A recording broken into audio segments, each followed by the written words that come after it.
Jennifer with CTV National News. Just wondering, was there a specific allegation that led to Tony Clement's departure from caucus, or was it simply all the commentary on social media?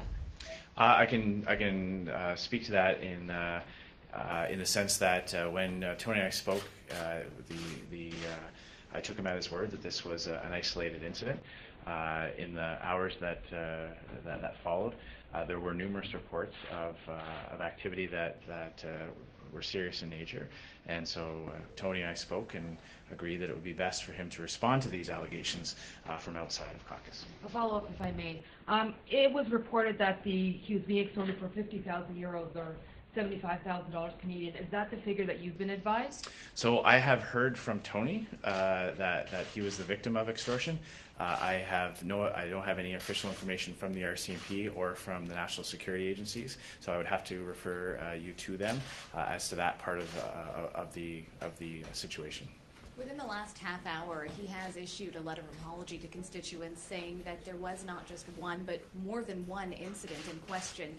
How do you reassure the Canadian public that the party had no prior knowledge of any suspect conduct before? I can just simply say that this was a shock to me when I was made aware of the situation, and there's no indication that this sort of thing was happening. Were there any particular incidents, though, that led to his removal from caucus? Very specific. Well, it was just, as I said, it was just the situation changing from one where it was the impression of an isolated incident to one where there were allegations that suggested that there were other types of behavior. In that context, Tony and I agreed that it would be best for him to respond to that personally, for him to respond to that from outside caucus. How do you go forward from here and set the tone for the rest of caucus, and set a boundary here for what is inappropriate versus appropriate conduct? Well, I think it's pretty clear, and I don't think too many people need to be told that it's inappropriate to send explicit photos and videos to people you've never met. So that's not something I'm concerned about happening in the future. Obviously, it happened, but these types of things happen in every profession. In politics, it happens to every party. There are people who have lapses of judgment, and Tony's taking responsibility for that. I'm pleased to see him acknowledging that on a personal level and apologizing for that. Our caucus, of course, hold each other to very high standards of this type of behavior, and that's why I think it's appropriate for him to respond to these types of things from outside of caucus. Just a final question, if I may. I know you mentioned that people should know better, but he was a senior official, one who had been in the political game for many, many years. Obviously, he didn't know better in this situation, so would that not underscore a need to maybe review that with the rest of caucus? Well, look, not only were we not aware of this, but neither were the national security agencies who did the screening for Mr. Clement before he took his place on the National Security Council. So people are capable of having lapses of judgment, unexpected lapses of judgment. People make mistakes. When those mistakes are brought to light, then people take accountability for it, and organizations and groups that work with them have to make decisions as well. And that's why I believe that the right course of action was for Tony to respond to these allegations, to respond to this situation from outside caucus. Mr. Scheer, Sean Jeffords, Canadian Press. Mr. Clement says that he behaved appropriately at what he terms a low point in his life, and I'm wondering if there are supports in place for members of Parliament like Mr. Clement who are in sensitive positions to receive help when they are at these points, and what exactly those suggestions you would have for an MPP would be who are in these situations.